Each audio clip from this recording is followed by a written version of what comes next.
Magandang umaga po sa inyong lahat mga kapatid dyan po sa Majuro Christian Church at sa ating pong pag-aaral ng salita ng Panginoon para po sa ating pagsamba para sa Kanya ay ipagpatuloy po natin yung ating pinag-uusapan tungkol po sa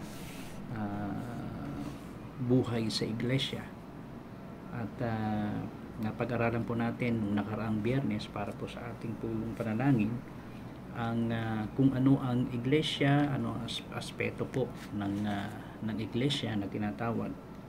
At nakita po natin na ang kahulugan po ng iglesia ay hindi po isang gusali, hindi po ito isang pook, hindi po ito isang gawain, o hindi po ito isang institusyon o organisasyon na inaakala po ng marami, dahil kung ito po ang pagkakahulugan po natin sa salitang iglesia ay malayo po sa sinasabi po ng tunay na kahulugan po ng iglesia.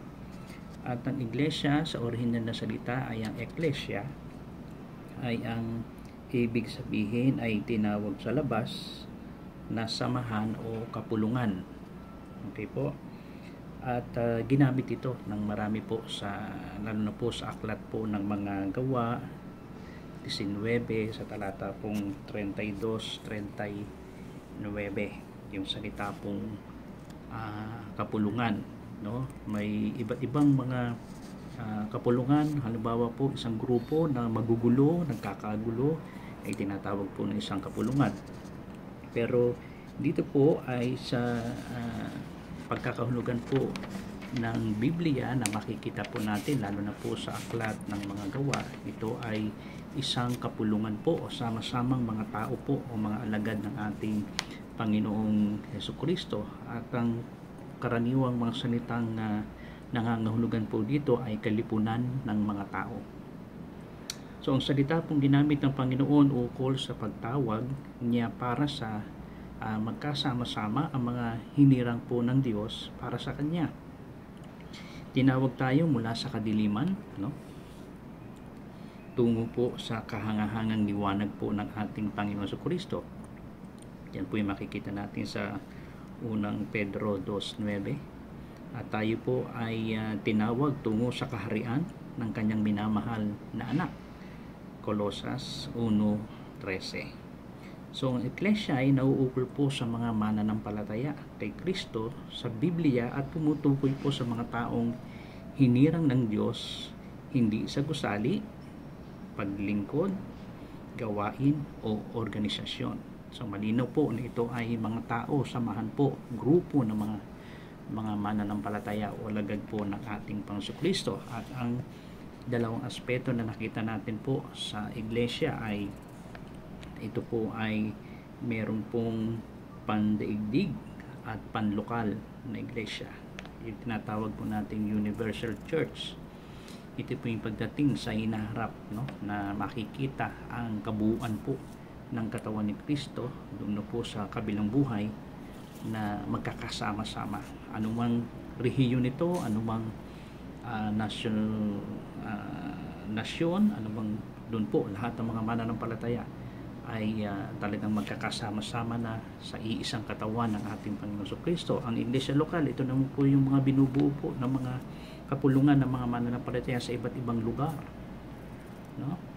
At ang lahat ng mga sumampalataya sa Panginoon na sa gawa ng Banal na Espiritu ang siyang naglaki po para sa Universal Church, no, sa kabuuan ng buong iglesia ng ating Panginoon. At naman po tayo ay binubuo ng iba't ibang mga iglesia lokal.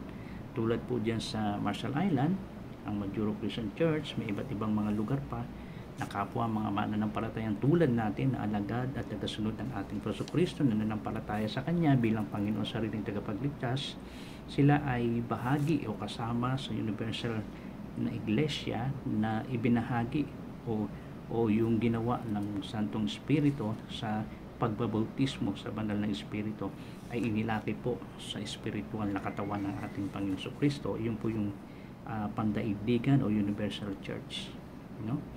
At sa ngayon tayo po ay may iba't ibang mga iglesia lokal, no? Sa iba't ibang lugar ay meron pong kapulungan at ng mga alagad ng ating Panginoon Jesucristo na sumampalataya sa Kanya bilang Panginoon at sariling tagapagligtas. Ngayon, sa pagpapatuloy po natin, itignan natin mabuti ang ilang mga katangian po ng Iglesia ng ating Panginoon Kristo. Inuulit po natin, si Kristo ang ulo ng Iglesia at ang pinakakatawan ay tayo pong mga sumampalataya sa Panginoon na ilakip tayo ng Santong Espiritu doon sa katawan ng ating Panginoon Kristo sa lahat ng mga sumampalataya bilang Panginoon at sariling tagapagligtas ang ating Panginoong Kristo. Tayo muna po yung manalangin, hingi tayo ng tulong sa Kanya. Lord, salamat po sa umagang ito upang muli po maipagpatuloy namin ang makita ang katotohanan po ng Iglesia ng aming Panginoon Kristo na binili ng Kanyang mahal na dugo upang ang Iglesyang ito ay maingatan. Ang Iglesyang ito, Panginoon, pagdating ng panahon ay makikita namin ng mukhaan ang kabuuan ng Iglesyang ito na pandaigdigan habang wala pa ho ito, Panginoon, at ito ay nagiging umiiral ngayon sa pamamagitan po ng isang iglesia lokal sa iba't ibang lugar na meron pong mga kapulungan o grupo ng mga alagad mo, mananampalataya kay Kristo na sumampalataya sa inyo, ay meron pong iba't ibang mga iglesia lokal na maaaring samahan namin upang maging isang pamilya namin, Panginoon, na iglesia na maaari naming paglingkuran, na maaari naming sama-sama na kami po ay makapagpuri at makasamba sa inyo at magawa ang inyong kalooban dito po sa lupa. Pangunahan niyo po kami at gabayan ang aming pag-aaral sa pangalan ni Kristo Jesus. Amen. Okay, bigyan ko lamang po kayo ng ilang mga bagay na makikita po natin mga katangian po ng isang iglesia. Pag nababanggit po ang iglesia ay malimit po na naiisip ng mga tao na siguro ito isang malaking auditorium, no? Na merong isang mangangaral, merong isang organisasyon na may headquarters, no? At may antas po ng mga pamunuan at ibang-ibang mga konsepto tungkol sa iglesia na makikita natin lalo na po sa Biblia. So tignan natin ang ilang mga mahalagang makikita nating katangian po sa church na sana bilang umiiral na isang iglesia lokal ng Panginoon, kapulungan ng ating Panginoon Kristo, lalo na po dyan po sa Majuro Christian Church, no? Tayo ay sama-sama na mga sumampalataya sa Panginoon, alagad ng ating Panginoon Kristo na sumusunod sa Kanya at nanampalataya bilang Panginoon sa sariling tagapagligtas. Ano ang dapat makita sa isang iglesia lokal ng Panginoon na umiiral na yon? Kung makikita po natin sa Efeso, Kabanatang 4, aking pong babasahin. Ephesians 4, 3-6. Efeso, Kabanatang 4, 3 hanggang 6. Ito po ang sabi po ng Biblia. Na nagsisikap na mapanatili ang pagkakaisa ng Espiritu sa buklod na kapayapaan. May isang katawan sa isang Espiritu kung paanong tinawag kayo sa isang pag-asa at pagkatawag sa inyo. Isang Panginoon, isang pananampalataya, isang bautismo, isang Diyos at Ama ng lahat na siyang nasa ibabaw ng lahat, na sumasa lahat, na nasa lahat. Ano ang magandang makikita po natin dito na isa sa dapat nakatangian ng iglesia na nakikita natin ngayon? So maliwanag po, no? Maliwanag po rito sa ating binasa na mayroong isang katawan, isang espiritu na kung paanong kayo ay isang pag-asa at pagkatawag sa inyo. Makikita po ninyo unang-una pa lang sa talatang 3, no? Na makita natin dito ay nagsisikap na mapanatili ang pagkakaisa. Napakagandang katangian po ito sa isang church, no, na makita na ito ay iglesia ng ating Panginoon Kristo dahil meron pong pagkakaisa, no? At ang isang iglesia ay hindi po dapat ang makita ang pagkakahati-hati o ang pangkat-pangkat, no, sa loob ng iglesia ng Panginoon. Ito'y pagsumikapan natin magkaroon ng pagkakaisa mula sa Espiritu, ang sabi rito. Iwasan ang pagkakabahabahagi ng mga mananampalataya sa kapulungan. No? Hindi tayo, wala sanang makita na ganoon na may kanya-kanyang grupo tayo. No? At actually, ang isa namang dahilan kung bakit nagkakagulo, number 1 na dyan, kung meron po sa gitna natin na magtuturo po ng maling katuruan. No? Maling katuruan. At alam naman po natin sa isang iglesia talaga ay hindi may iwasan, talagang dyan lalabas, no, meron pong ibang katuruan, lalo na po sa kaparaanan na itinuturo natin tungkol sa kaparaanan ng kaligtasan na makakamtan ng isang taong makasalanan. Ito sa pamamagitan ng biyaya ng Panginoon Kristo at habag niya na kung tayo sasampalataya, lalapit sa ating Panginoon, aamin sa ating pagkakasala, pagsisihan ng ating kasalanan, at si Kristo ang ating lalapitan bilang Panginoon at sarili nating tagapagligtas. Siya ay may habag, biyaya upang tayo'y kanyang patawarin at bigyan po ng buhay na walang hanggan. Iyan po ang mabuting balita ng kaligtasan na sinampalatayanan natin na si Kristo ay naparito para sa ating kasalanan upang tayo'y tubusin niya.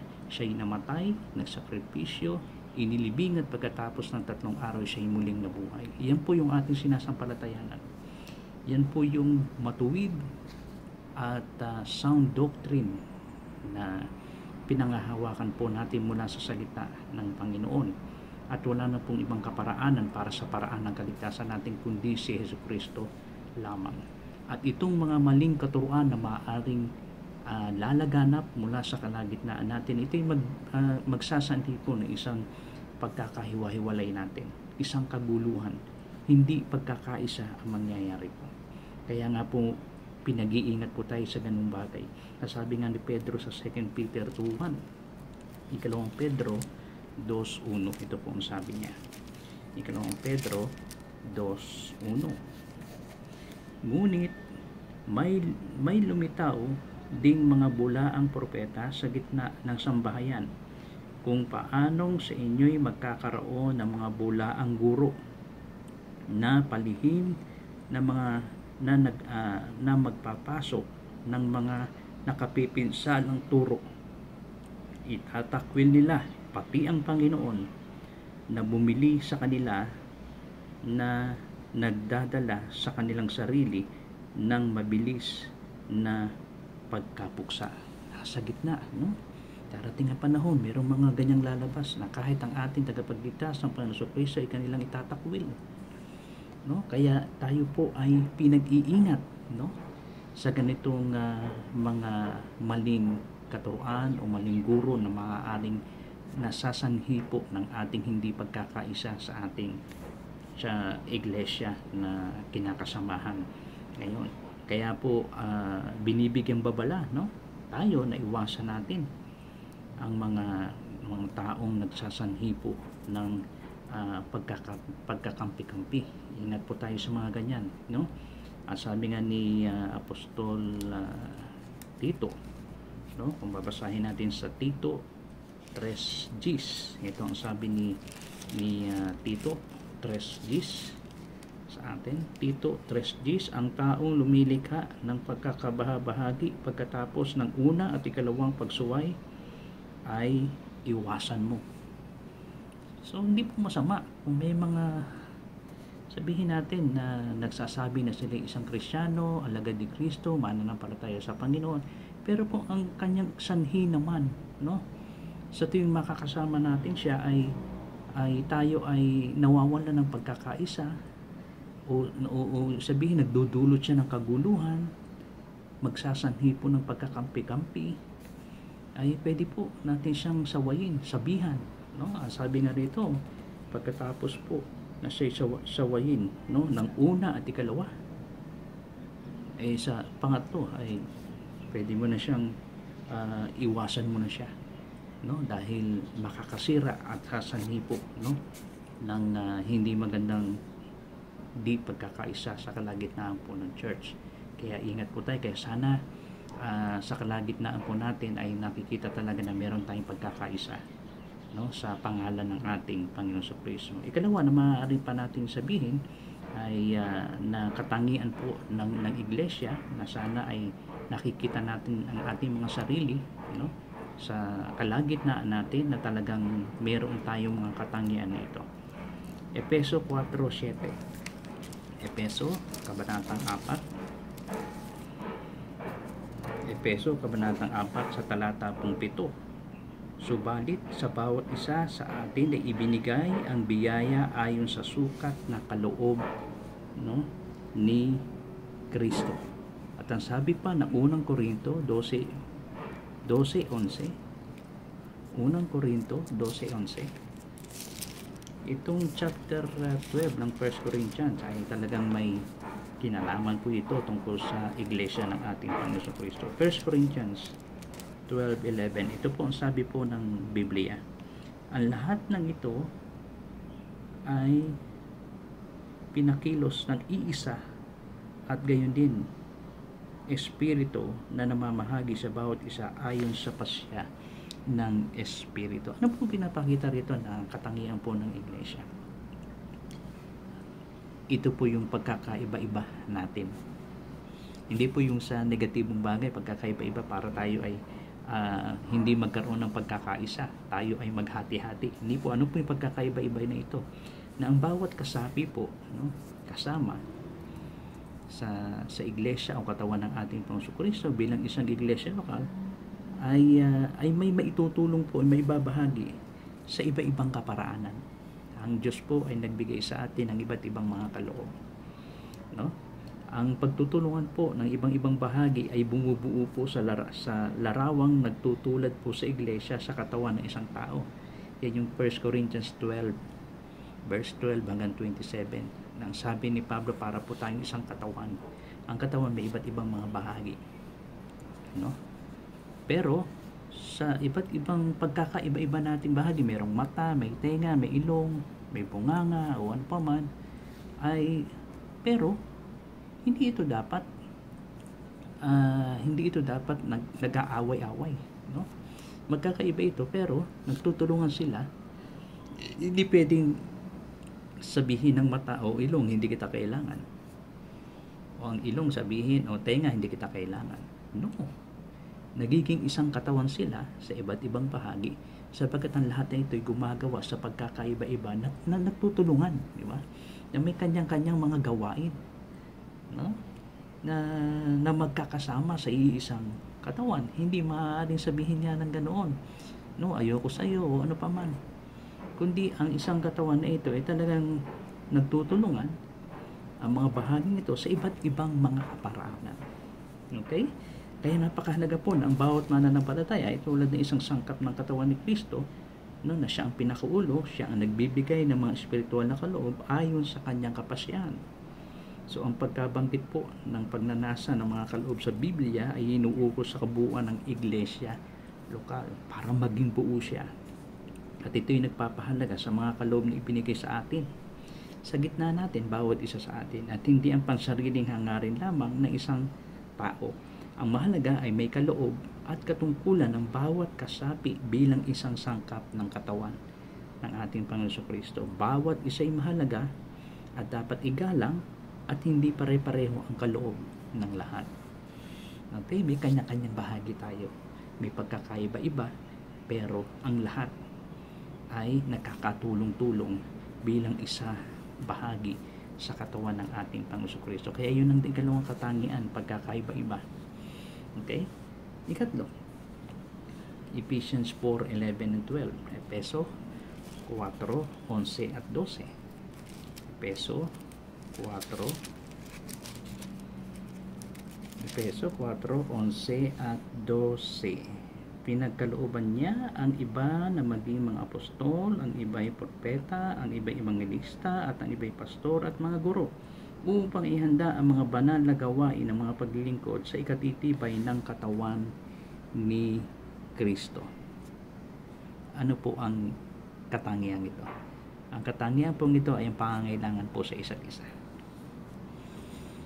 Okay, huwag nating sabihin, ay hindi ko kailangan yung kapatid ko sa Panginoon. Hindi kita kailangan, kaya kong mabuhay mag-isa. Hindi po, no? Ang pangangailangan po natin sa isa't isa Kailangan natin ang isa't isa, hindi maaaring gumagawa ng mag-isa. Ang layo ng mga kaloob ay matulungan na lumago ang ibang mananampalataya upang sila ay makapaglingkod din. Hindi dapat silang manatili na tagapanood lamang at nag-iisa o di kasali sa walang ginagawa.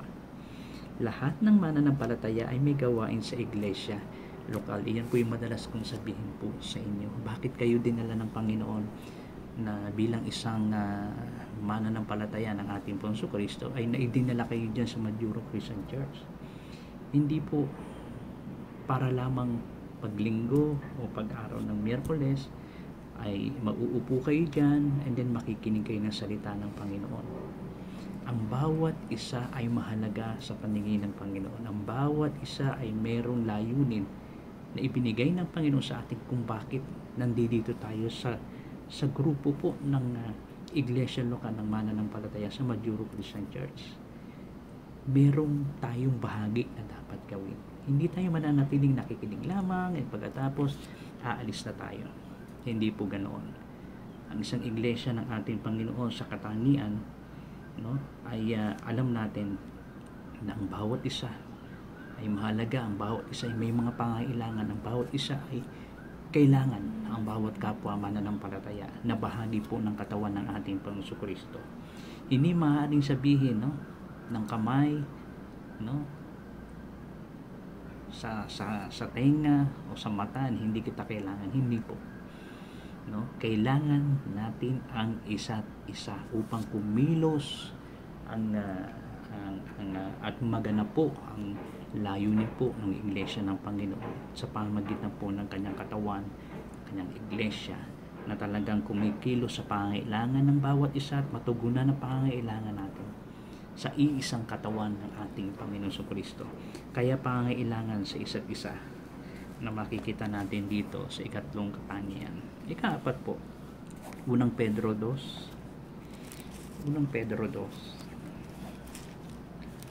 Sa unang Pedro 2, siguro po hindi natin matatapos ito. Maaaring sa Biyernes po ay ang continuation po nito na gagawin natin. 1 Peter 2, 4 and 5. 1 Peter 2, 4 and 5. Sapagkat kung hindi pinatawad ng Diyos, 2 Peter pala, sorry. 1 Peter, okay. 1 Peter 2, 4 and 5. Okay, ito po.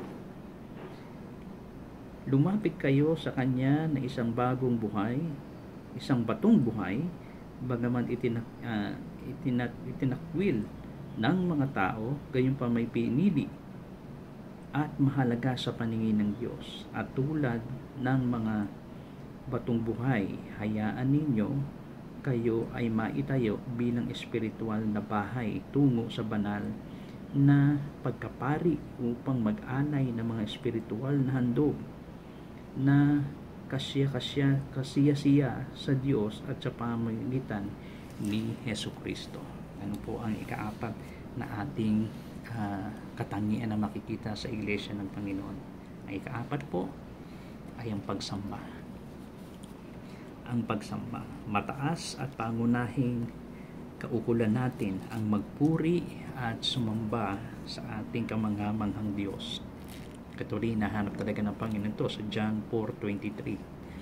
Inahanap ng Diyos ang mga tunay na mananamba. At tayo yun.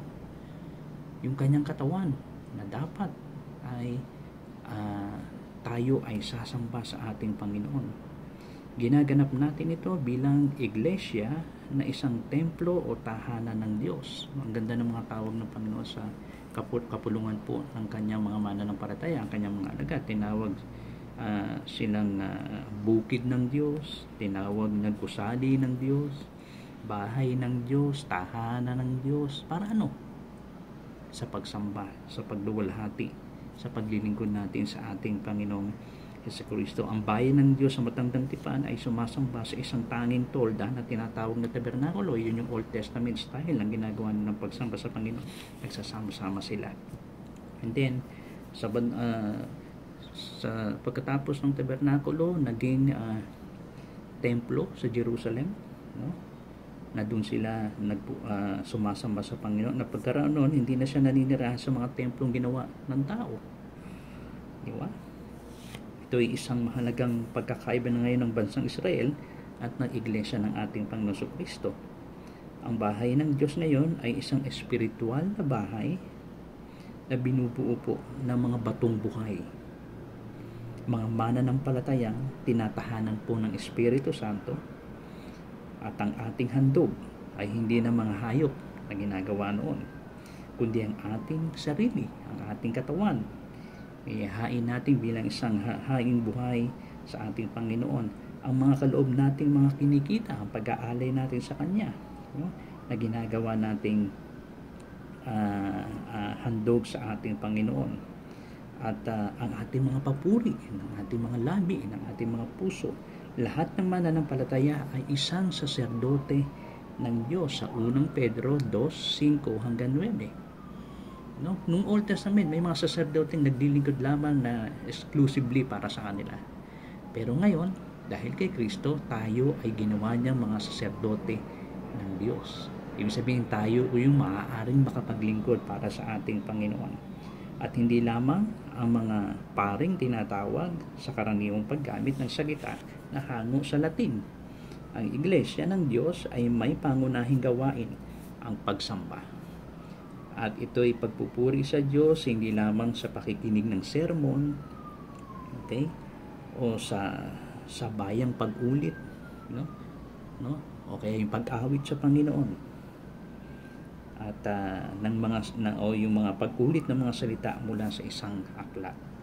Kundi tayo ay inaasahan ng Panginoon, ang kanyang iglesia ay sama-samang sasamba para sa Kanya. Okay?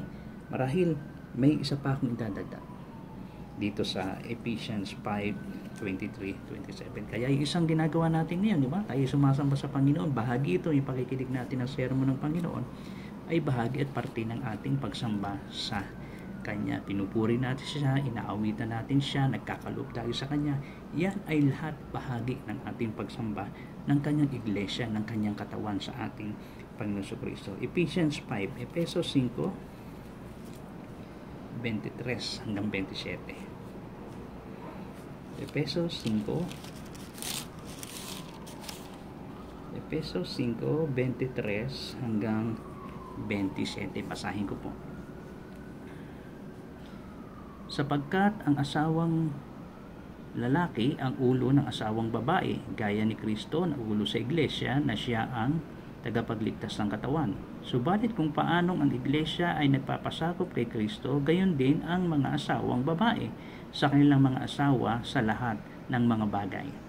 Mga asawang lalaki, mahalin ninyo ang inyong mga asawa, gaya ni Kristo na nagmamahal sa iglesia at ibinigay ang kanyang sarili alang-alang sa Kanya, upang Kanyang pakabanalin siya na nilinis sa pamagitan ng paghuhugas ng tubig sa salita, upang Kanyang maiharap sa Kanyang sarili ang isang maluwalhating iglesia na walang batik o kulubot o anumang gayong bagay, kundi siya ay maging banal at walang dungis. Ano po ito na isa pang katangian na maaaring makita po sa iglesia? Ito po yung pag-iibigan natin sa isa't isa, no? Ang iglesia ay parang isang dalagang ikakasal, ang sabi rito sa Efeso. Ang mga tao ng Diyos, no, sa pulpa ng Pentecostes sa Acts 2 ay inihambing sa isang dalaga na pinakipagtipan, no, sa isang dakilang laki, ang Panginoong Hesukristo. Mahal na mahal niya ang kanyang nobya at inaasahan niya ang kalinisan ng kanyang kasintahan. Samantala, ang bayan ng Israel ay tulad po ng isang babaeng hiwalay. Ayan sabi ni Propeta Isaias sa Isaiah 50 talatang 1. Isaiah 50 verse 1. Dapat tuntunin ng iglesia na malapit ang kanyang kaugnayan sa Panginoon Jesus at pangunahin siyang tagaganap sa kasalukuyang darating na layunin ng Panginoon.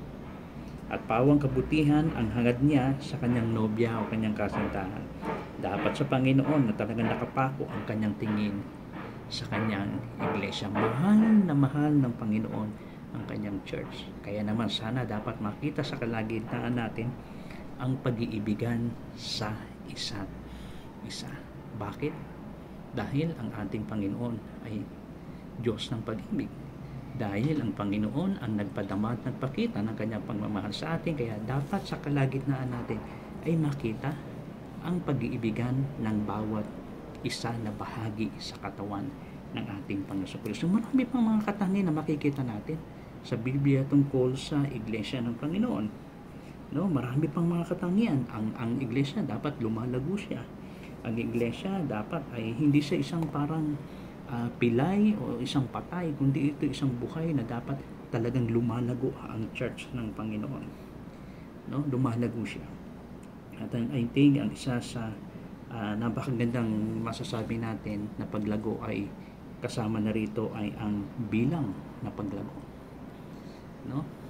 Baka minsan iniisip niyo, ang tagal na natin na bakit kakaunti pa rin tayo sa bilang.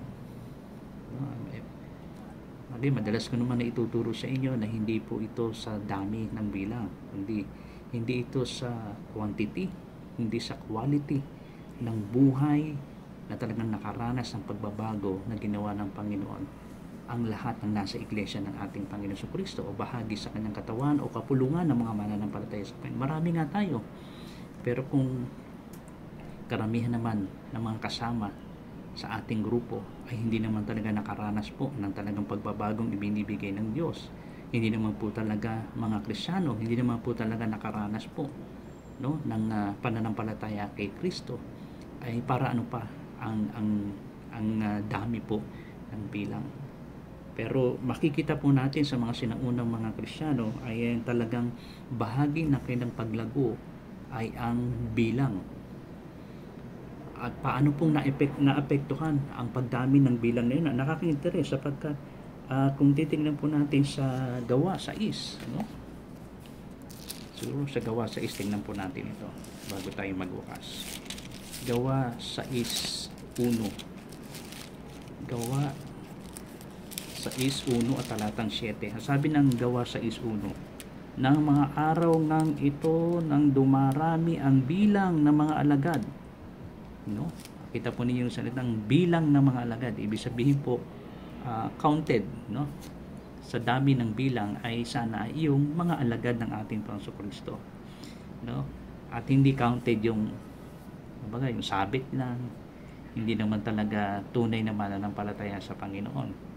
Pero sana ay yung talagang alagad ni Kristo, ibig sabihin tagasunod niya talaga, nakaranas ang pagbabago at pananampalataya sa ating Panginoon Kristo. And then verse 7, "Patuloy na lumalaganap ang salita ng Diyos at dumadami na lubha ang bilang ng mga alagad." Kita po ninyo, no? Ang mga alagad. Tanong po ninyo kung ano ang talagang bakit sila naging alagad ng Panginoon. Yung effectiveness po ng salita ng Diyos sa buhay ng bawat kasapi po o kasama doon sa iglesia ng ating Panginoon Kristo. Napakalaga po nun kung paanong gumawa, no, nagbinhi yung salita ng Diyos sa buhay ng isang taong makasalanan. Iyon po yung napakahalaga doon, no, na sana someday kung bawat isa ay talagang ibahagi po ang mabuting balita ng kaligtasan ng Panginoon sa ibang mga tao, and then ito ang magiging dahilan para makasama natin sila sa isang pananampalataya, isang Panginoon sa katawan ng ating Panginoon Kristo, at ibabahagi siya ng Banal na Espiritu sa kanyang iglesia, ay sana po talagang maging epektibo ang salita ng Diyos sa bawat isa sa atin upang ito ang maging dahilan upang lumaganap ang salita ng Diyos, and then ang mga taong ito ay makasama natin sa iglesia ng ating Panginoon Kristo, kasama na nakaranas po ng pananampalataya kay Kristo bilang Panginoon at sarili niyang tagapagligtas, na naranasan po yung pagbabagong ginagawa ng Diyos sa atin sa araw-araw. Yun po yung napakaganda. Lumago tayo sa salita ng Diyos, lumago tayo sa bilang, no? Dahil sa pagiging epektibo po ng paggawa ng salita ng Diyos sa mga buhay mismo natin. Hindi po tayo nagdadala ng tao dito para lang entertainin po sila, para lamang sabihin natin marami tayo, no? Para lamang sabihin natin dumalago tayo. Hindi po. Yun po yung mga peke. Hindi po totoong paglago po yun. Ang tunay na paglago po ay mula sa loob. Gumagawa, kumikilos ng salita ng Diyos hanggang sa maapektuhan po yung ibang tao, and then makasama natin sila sa pamamagitan ng salita ng Diyos. Maligtas sila, no? Manampalataya sila kay Kristo. Maging Panginoon nila ang ating Panginoon Kristo. Maranasan nila ang pananampalataya kay Kristo na siyang magiging dahilan ng pagbabago ng kanilang buhay upang makasama natin sila bilang isa, no, na bahagi po sa katawan ng ating Panginoon Kristo. At nawa, marami pa ho mga katangian, pero ito naman po yung ilang mga maibigay ko po sa inyo. Sana makita sa ating kalagitnaan ng pagkakaisa, pagkakaiba-iba, pangangailangan sa isa't isa, pagsamba, at pag-ibig po sa isa't isa. Marahil po sa Biyernes ipagpatuloy natin ang pag-aaral nito. Siguro tingnan natin kung ano talaga ang tungkulin ng church. Bakit may church? Na napakahalagang malaman po natin. Sa Miyerkules po ay itutuloy po natin ito. Maraming salamat mga kapatid sa patuloy ninyong panalangin po sa amin ni Lisel. At nagpapasalamat po kami. Nung last Thursday po ay nakapag-apply na po kami ng SS number. Kaya lamang po another 2 weeks bago po i-release yung pinaka-ID po na iyon. So yun po ang kailangan namin para po magtuloy-tuloy na po yung aming mga ID na kailangan, mga dokumento upang kami po ay makapagtrabaho po dito sa Hawaii, Waikiki, no? Isama po ninyo kami lagi sa panalangin. Salamat po sa mga tulong po ninyo, panalangin, sa pagsuporta po ninyo sa amin, at kami ay natutuwa sapagkat alam namin na lagi po ninyo kami idinadalangin sa Panginoon. Kailangan po namin yan. At maipagpatuloy po ang gawain ng Panginoon ng Majuro Christian Church na tulong-tulong po tayo, no, na ito ay magpatuloy na gamitin ng Panginoon ito upang ang mabuting balita po ng kaligtasan ay lagi nating maibahagi po sa marami, para sa lahat, upang ang iglesia ng Panginoon dyan sa Majuro Christian Church ay gamitin po ng Panginoon sa buhay ng maraming tao at maranasan at makilala nilang Panginoon bilang personal po nilang Panginoon at sariling tagapagligtas. Maraming salamat po sa inyo. Tayo po'y manalangin. Lord, salamat po sa time na ibinigay mo sa amin na muli po ay nakapag-aral ng mga salita mo. I pray, Panginoon, ng iglesia po, Panginoon, sa Majuro Christian Church, patuloy mo ingatan, palaguin sa pamamagitan ng inyong mga salita. Patuloy na pangunahan ng bawat isa, kalalakihan at kababaihan, na sama-sama at tulong-tulong na ang katangian ng isang iglesia ng Panginoon ay makita po sa aming kalagitnaan. Tulungan niyo po kami. Gamitin po ninyong bawat isa para sa kaluwalhatian ng inyong pangalan. Ingatan po ninyong bawat isa sa pagtatrabaho. Gabayan, Panginoon, ang aming mga pamilya, ang aming mga kalusugan, at patuloy na kami po ay makapaglingkod at patuloy ka namin sambahin, purihin, at dakilain sa aming pong kalagitnaan. Maraming salamat po sa lahat ng ito. Papuri po, pasasalamat ay aking pong ibinibigay sa inyo sa matamis sa pangalan ni Kristo Jesus. Amen. Maraming salamat po mga kapatid. Mag-iingat po tayong lahat at pagpalain po tayo ng ating Panginoon sa Kristo. Salamat po.